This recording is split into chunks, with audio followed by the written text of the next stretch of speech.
Começa agora mais uma Alesp Conecta e hoje nós vamos falar do Simplifica Já.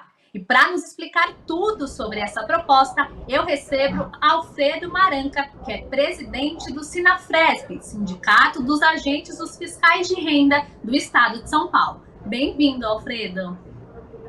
Bom, obrigado por nos dar essa oportunidade da gente falar sobre a reforma tributária e sobre o Simplifica Já. Bom, para quem não conhece, eu gostaria que o senhor explicasse de uma forma fácil de entender o que é a proposta do Simplifica Já. Pois é, nós tínhamos, assim, reforma tributária é um processo, quer dizer, reforma tributária é uma coisa que a gente tem que fazer o tempo todo, não é? Ela é mais faxina do que reforma, mesmo como a gente entende reforma de casa, né? Então, a gente estava trabalhando numa reforma tributária no ano passado e postergando, porque como o nosso sistema tributário é muito ruim, tem muitos problemas, a gente estava pensando em fazer uma coisa de fôlego para alterar todos os tributos. O problema é que nós somos um país muito complicado do ponto de vista federativo. A gente tem essa parte estadual, tem os estados, eles têm uma tributação diferente da União, tem os municípios que têm uma tributação diferente, e cada um é independente, formando esse sistema tributário nosso. É muito difícil a gente fazer, principalmente numa época de pandemia como a que nós estamos passando agora, uma transformação que você altere a estrutura federativa do país. E é muito perigoso, principalmente. Então, a gente propôs um sistema de reforma tributária que preserve o federalismo, né, que possa permitir que o ICMS continue estadual, o ISS continue municipal, e a União possa cuidar dos seus próprios tributos. Mesmo porque a gente já imaginava que a União ia fazer isso, né? Quer dizer, historicamente, desde 75, quando foi feito o CONFAS, a estruturação entre os estados para uniformizar o ICMS, os tributos estaduais, a gente percebe que era uma situação de ditadura. Em 75, a gente tinha um estado totalitário no Brasil, e de lá para cá mudou muito. Em 88, a gente tem um regime democrático, em que cada um dos entes da federação, os estados, eles podem tomar suas decisões próprias. E não tem uma instância de harmonização. A União tem seus próprios problemas, ela não pode ficar cuidando dos problemas dos estados. E aos poucos, ela foi se distanciando do problema dos estados e o ICMS foi se degenerando cada vez mais. Até que chegou num ponto hoje que é quase insustentável. A gente precisa, né, de uma coesão maior entre os estados, assim, precisa de uma harmonização maior entre os estados, principalmente, assim, um regulamento único é pedir demais, né? Quer dizer, assim, que se diga para o contribuinte o quanto ele tem que pagar, onde ele tem que pagar, e só isso. Quer dizer, assim, ele não interessa para o contribuinte detalhes técnicos da tributação, ele precisa saber como operacionalizar, como se relacionar com o fisco. E esse fisco não pode ser cada um dos municípios, cada um dos estados, senão você transforma o comércio numa coisa infernal, impossível de se fazer. Quer dizer, você tem que ir num portal, se registrar, e naquele portal você vai ter todas as informações, e a informação tem que ser passada uma vez só. Isso implica uma harmonização de informações muito grande entre os estados, precisa de uma estruturação. É só isso que o Simplifica Já propõe se fazer agora. É importante que se faça agora, para que já no ano que vem,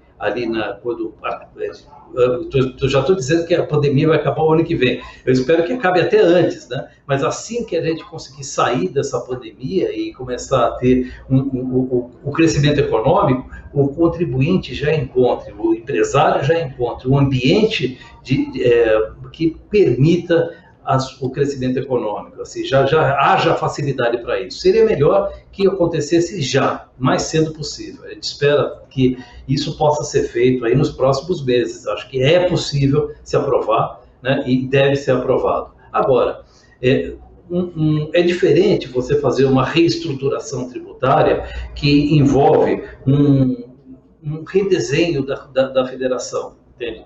Os tributos estaduais, eles não são mais estaduais, é uma coisa que tem que ser feita junto com a Receita Federal, e a gente não tem essa relação com os municípios também. Isso é muito mais complicado, e isso pode ser muito temerário de se fazer agora. Na verdade, o Simplifica Já é a reforma possível para se fazer já. É isso que nós propomos. O senhor falou desse momento de pandemia que nós estamos enfrentando, enfim, momento atípico que está atingindo a todo mundo. Então, queria que o senhor explicasse para a gente na prática, né? De que forma que o Simplifica Já poderia ajudar nesse momento de retomada da economia? Nessa época da pandemia, o que a gente tem? A gente tem que se reinventar para continuar trabalhando. Nós até aqui, a gente estaria presencialmente um tempo atrás, né, fazendo isso presencialmente. A gente inventou formas de continuar trabalhando durante a pandemia. Isso para as empresas é muito difícil. Para o restaurante é difícil, né? As entregas elas existem de forma mais presente. As reuniões não podem ser feitas. O balcão não existe mais. Assim, o balcão não é a forma de você comercializar hoje. Então, o que significa isso para o empresário? O empresário ele precisa se recriar, precisa fazer talvez novas empresas com novas associações, e isso envolve uma relação maior com o fisco. Quer dizer, o fisco precisa estar preparado para receber essas alterações do sistema econômico e instrumentalizar. E a gente sabe que o fisco é lento para fazer esse tipo de coisa. Quer dizer, ele não vai poder ser lento agora. É responsabilidade do fisco saber acompanhar o empresário nessas transformações que ele vai ter que fazer, e até porque não ajudá-lo, né? Quer dizer, a gente, principalmente antes da pandemia, a gente imaginava uma reforma que podia simplificar de maneira maior o sistema tributário, só que com um probleminha, quer dizer, ia aumentar a carga tributária de um ou outro setor. Isso hoje é inadmissível. A gente acha que não dá para aumentar a carga tributária de setor nenhum, porque ninguém aguenta. Está todo mundo assim, sobrevivendo no seu limite. Quer dizer, a gente precisa de uma reforma tributária e não vai poder aumentar nenhuma carga tributária, e nem vai, né, poder alterar a arrecadação dos estados e municípios, porque você vê, os entes federados, os estados e municípios estão sobrecarregados com a necessidade de fornecer uma quantidade, um serviço de saúde maior e ter um atendimento maior para a população. Quer dizer, eles também não têm condições de alterar a sua carga tributária. A gente vai precisar manter o valor e alterar a estrutura de atendimento. Isso que precisa ser feito. Isso aí a ideia de alterar do atendimento é uma coisa que está sendo revolucionada até no primeiro mundo. Nos Estados Unidos, um professor de computação famoso, chamado Riley, ele inventou uma coisa interessante, que é o governo como plataforma. Assim como o comércio ele deixa de ser aquela coisa física, o governo também ele precisa se reinventar e ir em uma plataforma, em alguma coisa na internet. É como o Google. Google não é um lugar. A Amazon não é um lugar. A Amazon é um endereço de internet. O governo ele precisa aprender a fazer isso, porque é melhor para as pessoas fazer isso. Porque sendo uma plataforma, ele vai estar no celular das pessoas, entende assim? E ele vai estar onde as coisas estão acontecendo, não num guichê onde você vai ter que parar um dia de trabalho, se afastar, ficar na fila. Isso tem que acabar. Isso o Estado de hoje não pode mais se dar esse luxo. Isso foi feito já experimentalmente num país pequeno, da Estônia, e com um enorme sucesso, e está sendo assim invejado e copiado por vários países do mundo. A gente espera que o Brasil seja um dos primeiros a implementar isso. O nome da proposta, né, Simplifica Já, entrega essa intenção justamente de tornar mais simples. Então, queria que o senhor falasse de forma prática, né, se essa proposta fosse aplicada, quais seriam as principais mudanças que ela traria para o nosso dia a dia e para essa questão da tributação? Bom, primeira coisa que a gente precisa fazer é unificar os cadastros, entende assim? Que é um trabalho computacional dos fiscos, né? Essa unificação de cadastros, ela já estava em curso, mas ela está emperrada, porque são muitos atores, entende? Todos os municípios, todos os estados, a União, todo mundo quer ter a sua parcela de opinião nessa ideia. Então, a ideia de se fazer um comitê gestor que seja responsável por isso, né, subtrai ali um pouco da independência dos entes, mas num ponto onde realmente não interessa ter independência. O federalismo é importante. A diversidade é maravilhosa no Brasil, mas a gente quer a diversidade de raças, de música, culinária, dança. Diversidade tributária, não. A ideia é que se reduza essa diversidade tributária. Então, unificando o cadastro. Segundo, nota fiscal.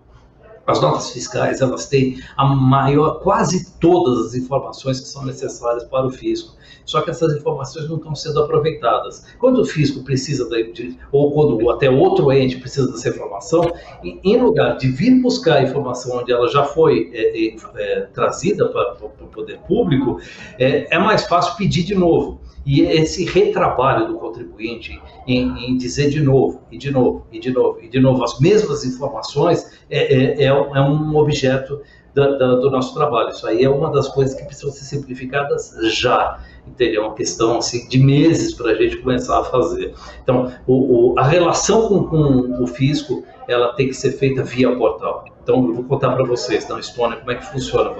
Você vai passeando pela internet e se você teclar ali alguma coisa errada, você vai abrir uma empresa lá na Estônia. Toma cuidado, né? E principalmente porque a língua deles é muito complicada, diferente de tudo, então é muito fácil cometer algum erro.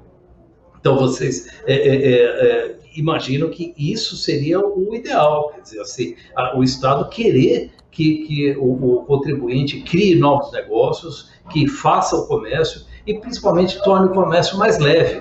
Né? Quer dizer, o fisco ele não deve subir, exigir demais do comércio em termos de obrigações acessórias. Esse nome, obrigações acessórias, foi inventado pelos tributaristas porque elas não são o pagamento, mas, na verdade, elas não são exatamente acessórias, elas são principais, elas são a maior dor de cabeça para o contribuinte, muito maior até do que o pagamento, porque o pagamento é muito simples, você deve tanto, você vai colocar no preço, se você não colocar, você não vai ter como pagar, você tem que saber com antecedência o quanto você vai dever, né? E essa é uma outra questão que eu queria falar, a certeza jurídica, né? E a partir do momento em que você deve aquilo, você pode até não conseguir pagar, mas assim, isso não é exatamente a grande dificuldade. A dificuldade é você saber como pagar. E isso não pode ser. Isso realmente é um empecilho que o fisco não deveria trazer. O senhor falou dessa questão do cadastro único, né? De que muitas vezes a mesma informação tem que ser repassada várias vezes. Gostaria que o senhor falasse para a gente se a tecnologia, se o uso maior da tecnologia, que a gente vem percebendo como uma grande aliada nesse momento de pandemia, também poderia facilitar esse processo e aí colocar em prática justamente isso que o senhor falou, simplifica já, esse jeito de simplificar, de tornar as coisas mais fáceis. Sem dúvida nenhuma. E isso não vai ser assim com pouco esforço do fisco, porque os bancos de dados do fisco são gigantescos, são maiores do que os da iniciativa privada, maiores do que os dos grandes portais de internet. E a gente precisa, dentro do fisco, saber lidar com essas informações e extrair dessas informações aquilo que é necessário. E um exemplo claro de que a gente não se está conseguindo extrair dessas informações o que é necessário é o fato da gente continuar precisando preencher declarações de imposto de renda, preencher escriturações fiscais, preencher guias de arrecadação, tudo isso assim, deveria ser extraído das notas fiscais e aí tem um caminho para você eliminar as outras obrigações. O primeiro passo é você fazer um pré-preenchimento. Você traz as informações e já traz um pré-preenchimento e o contribuinte fala, não, é isso mesmo, ou fala, não, aí vocês estão errando, porque tudo que se faz da primeira vez demora um certo tempo até você ter certeza que aquilo está correto. E até mesmo a fiscalização. A fiscalização pode ser feita à distância, né? A gente tem condições de fazer isso hoje, né? As grandes empresas de venda pela internet, elas sabem exatamente o que eu quero e quando eu quero. Tanto que fazem propaganda para a gente nos sites quando a gente passa. Então, como é que você sabe que eu quero comprar isso? Eles sabem. Então, o fisco ele precisa ser mais ágil e ter maior informação. É claro que E aí a gente precisa ser muito maduro em termos de país de primeiro mundo. Entende? Assim, não pensar como terceiro mundo. Quer dizer, a gente vai transitar de um mercado que tem hoje, que é totalmente informal, para uma formalidade. Esse trânsito para a formalidade envolve maior pagamento de imposto. À medida em que houver o maior pagamento de imposto, a gente precisa ser sábio, né, como país, para saber reduzir e não ser ganancioso como Estado, reduzir a níveis normais e manter a arrecadação, apesar dela ser mais eficiente. A arrecadação mais eficiente não é para extorquir o contribuinte, não pode ser. Ela tem que ser para criar um sistema tributário mais justo, em que todos paguem. Porque não é possível você pagar todos os tributos quando ninguém na sua rua está pagando. Você não vai conseguir sobreviver, o seu preço vai ser diferente. Você precisa transitar para a formalidade de uma maneira mais normal. E é maravilhoso transitar para a formalidade.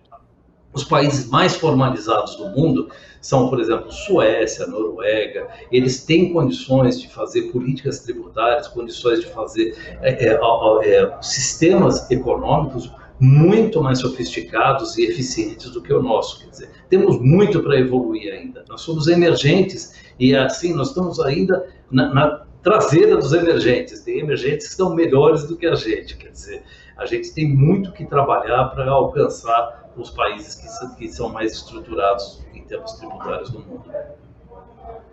A gente está falando do simplificar já na prática, né? Do que ele traria de mudança, dessa questão da facilidade. Mas eu queria que o senhor falasse um pouco da aplicação, né? Seria uma coisa também para ser aplicada de forma rápida, porque a gente sabe que a gente tem alguns processos que são um pouco mais burocráticos, né? São, mas foi o que você falou. Quer dizer, o que nós estamos propondo é que haja uma revolução tecnológica, né? Não uma revolução de papel. Isso é o que é o mais fácil de fazer, é você informatizar o processo que você faz em papel. Antes tinha um papel que as pessoas carimbavam e vinham, aí passa a ter um arquivo, que é um papel, né? Que você, em vez de carimbar, você preenche alguma coisa, ou adiciona algum outro arquivo e manda adiante. Isso não é modernizar nada. Isso aí é você fazer exatamente a mesma coisa, só que em outros termos. Você fazer exatamente aquele caminhozinho que você fazia, que era primitivo, só que de uma maneira digital. Nos Estados Unidos, eles chamam isso de asfaltar o caminho de boi. Sabe aquele caminho de boi que vai formando na grama, assim? Então, no mato, né? Então, você pega o mesmo caminho de boi, só que asfalta ele. Não é isso que você tem que fazer, você tem que repensar. Então, vou dar um exemplo para você. A nota fiscal. A nota fiscal era papel, era um pedaço de papel. Aí, ela foi transformada em nota fiscal eletrônica. Só que isso é uma questão de mentalidade. A gente precisa alterar a mentalidade da nota fiscal. Não adianta eu imprimir a nota fiscal, ou imprimir um papel que parece como uma nota fiscal, dado aquele registro, que é o que existe hoje, a DANF, e sair junto com a mercadoria como se aquilo fosse a nota fiscal. Isso é não entender o que é a nota fiscal o que significa a nota fiscal ser eletrônica. Então, a gente precisa reelaborar os métodos. E isso a gente está em boa companhia. As empresas estão fazendo isso, os bancos estão fazendo isso. Os bancos hoje, eles são um exemplo para o fisco. Hoje o banco não é mais aquele lugar onde tudo eu preciso ir lá falar com o meu gerente. Então, o banco está no meu celular. O fisco tem que estar no seu celular também para simplificar a vida do contribuinte. É essa a ideia. Alfredo, essa coisa de criar um cadastro único, né, com todas as informações, de que forma que isso pode garantir para que a gente tenha um sistema tributário mais transparente? Olha, o registro das pessoas físicas, principalmente aqui no Brasil, ele é muito precário ainda. A Receita Federal, ela elaborou o CPF como um registro, é o melhor registro que nós temos hoje das pessoas físicas do país. Mesmo assim, os estados e municípios, eles não compartilham dessa base, eles não estão trabalhando junto com a Receita Federal com esse mesmo registro. Aí, como você não...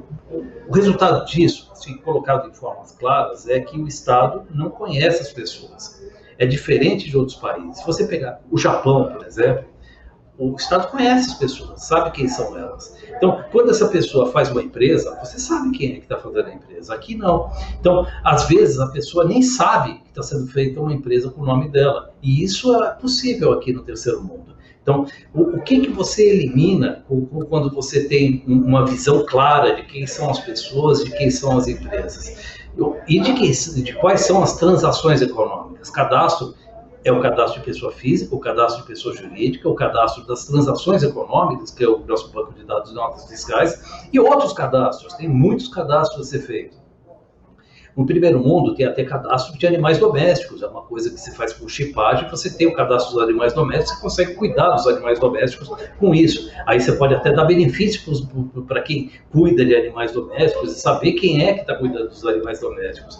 Ou você pode fiscalizar até os veterinários com isso. Então, essa presença, essa formalização da economia, ela permite que você faça um trabalho de conhecimento da sociedade. E com isso, você elimina essa bagunça que o terceiro mundo gosta de viver. A gente, aqui no Brasil, hoje, a gente tem isso também. O brasileiro está acostumado com a bagunça. É a história do inferno brasileiro. Vocês conhecem aquilo. Fala assim, é tudo ruim, é pior do que todos os outros, a temperatura é mais alta, só que não funciona. O forno não funciona, então uma coisa mais ou menos compensa a outra.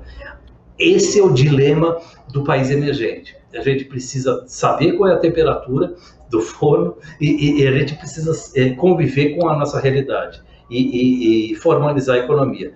O que acontece quando você tem um sistema bagunçado? Lavagem de dinheiro, corrupção, tudo isso se torna muito fácil.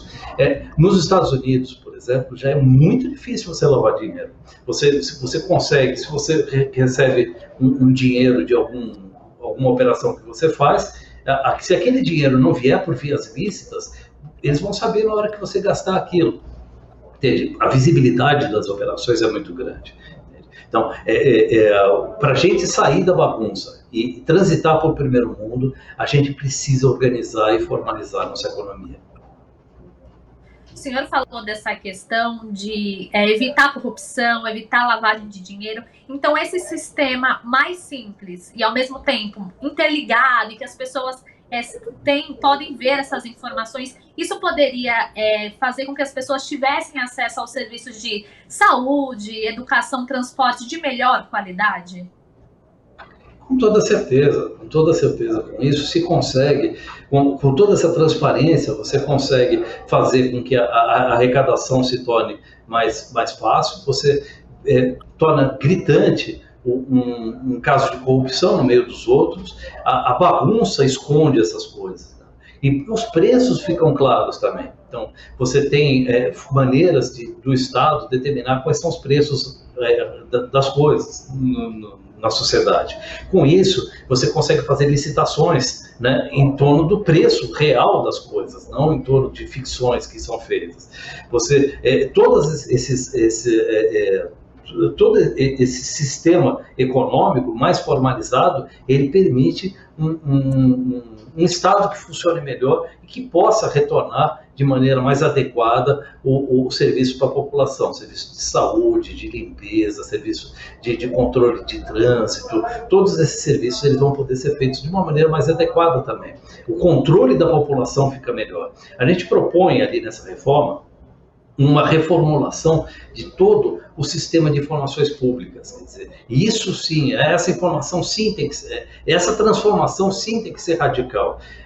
A ideia é implementar aqui aquilo que foi feito na Inglaterra há um tempo atrás, que é um sistema de semáforo, entende? Porque você tem informações que os funcionários têm conhecimento em função do cargo e eles têm que ter um semáforo daquelas informações, vermelho, laranja, amarelo e verde, tem 4 cores. Né? Então, o vermelho significa o seguinte, em hipótese nenhuma aquela informação pode ser repassada.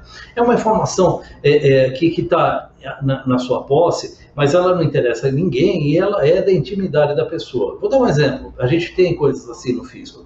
A nota fiscal de telecomunicações tem o número de telefone que a pessoa ligou, todos os números essa informação é uma informação muito sensível. Entende? Assim, alguém pode querer saber a nota fiscal de telecomunicações da namorada, do ex-namorado, do ex-marido, para saber com quem que está falando, etc.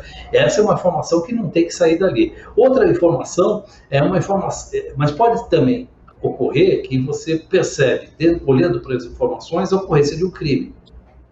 Hoje em dia, a gente lida mal com isso no país. Como é que a gente faz quando tem um crime? Eu descubro que tem alguém vendendo cocaína dentro da repartição pública. A forma normal hoje é tão enlouquecida que você chama a imprensa e a gente coloca na Folha de São Paulo para a notícia ser espalhada, porque ninguém confia em manter aquela informação. Eles vão achar que estou envolvido se eu não denunciar para todo mundo. E denunciar e espalhar, contar para todo mundo. Não é assim que deve ser. Você deve transferir essa informação para uma autoridade policial junto com a responsabilidade por ele ter essas informações. Ter informação é uma coisa que envolve um ônus, porque você passa a ser responsável por ela. Se ela vazar, você também vai ser preso dele. Então, esse sistema de informações muda a ideia que existe hoje de você ter a informação como privilégio. Não é um ônus você ter informação. E esse fato de você ter informação junto com um ônus foi criado nessa lei inglesa, e ele é tão bom que o Google, a Microsoft implementaram dentro das suas próprias empresas. Vocês imaginam a quantidade de informação que tem os funcionários do Google, por exemplo?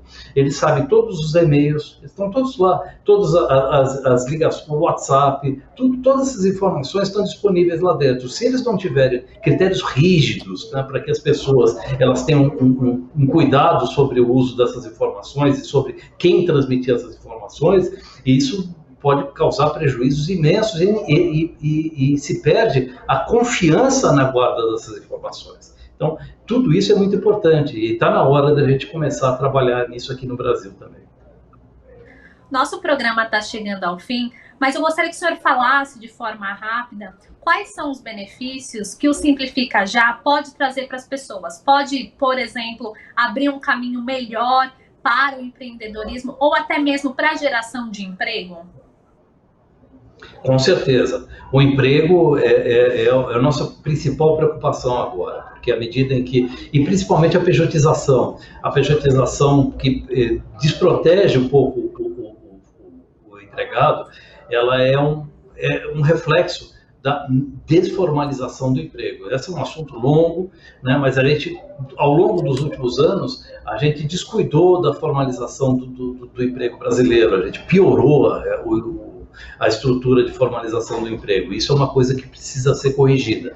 E só vai ser corrigida se a gente começar a tratar desses sistemas de informação dos estados. Não só o emprego, tem uma outra coisa que a gente precisa falar. Existe também um sistema ali que está dentro do Simplifica Já, que se torna possível, de se fazer uma devolução dos impostos para as famílias de baixa renda na hora que eles fazem as compras. Então, uma espécie de um cartão onde essas famílias elas têm benefício segundo o consumo próprio dessas famílias. E uma série de outros benefícios. O Estado ele tem uma série de outras dimensões em que ele possa trabalhar mais, porque ele não vai ficar tão atolado nos seus próprios afazeres. Hoje o Estado, principalmente o fisco, ele tem se encontrado disfuncional. Essa disfuncionalidade prejudica a atuação do Estado.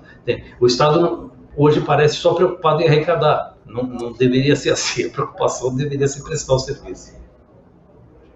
Alfredo, muito obrigada pela participação e por trazer todas essas informações para quem está nos acompanhando. Muito obrigado. Obrigado pela oportunidade e obrigado por nos ter aqui nesse programa. Espero que a gente possa ter trazido algumas ideias e espero que a gente consiga aprovar esse Simplifica Já. O Alesp Conecta de hoje fica por aqui. Muito obrigada pela companhia e até a próxima.